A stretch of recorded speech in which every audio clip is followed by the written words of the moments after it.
Good afternoon, Truthlings. I'm your weatherman for today, reporting live from beneath the dome, where the sun and the moon continue their beautiful dance overhead, and gravity, that is still missing in action. Today's weather report, we've got low pressure systems of logic forming all over TikTok and a 90% chance of a confused glober defending themselves in the comments. In the north right here, we've got a gust of cognitive dissonance sweeping in from the NASA HQ. Speaking of which, we've got a developing situation from a user called Sirius Shadow. Let's flick over now to our on-the-ground correspondent with the latest. Thanks, Rupert. Okay, we've got the comment here, and oh boy, is this denser than a neutron star under a sea level pressure dome. This comment says, under your dome, why does air thin at altitude? Without gravity, explain blood flow. How do fish swim or birds fly? Why don't planes fly into the sun? And lastly but not least, why don't the sun and the moon collide? Well, let's tackle these one by one, like a teacher with a globe in detention.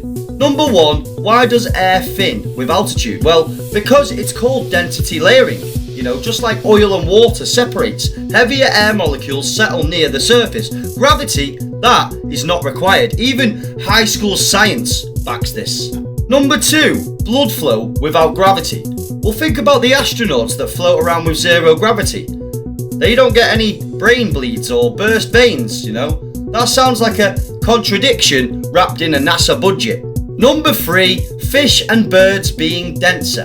They aren't breaking any laws, they're obeying the design of life and nature. It's called buoyancy and lift, not gravity-flavoured flight magic. A bird rides the winds and a fish displaces water. You don't need a planet spinning 1,000 miles an hour to explain a pigeon.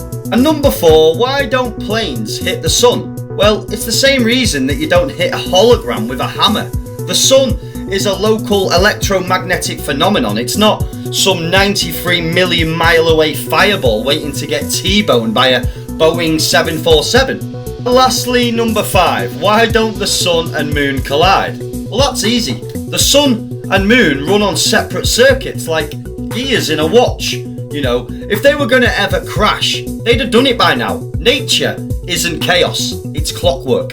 Well, there you have it, folks. Clear skies above, no sun-moon collisions on the radar, and still no evidence of a flying water ball spinning through infinite space. Stay grounded, stay questioning, and remember, if your model needs invisible forces, fake space footage, and cartoon planets to make sense, maybe, just maybe, it's time for a new forecast. And obviously for the sensory reasons, this was just for entertainment, and I'm as fictional as a dinosaur, baby.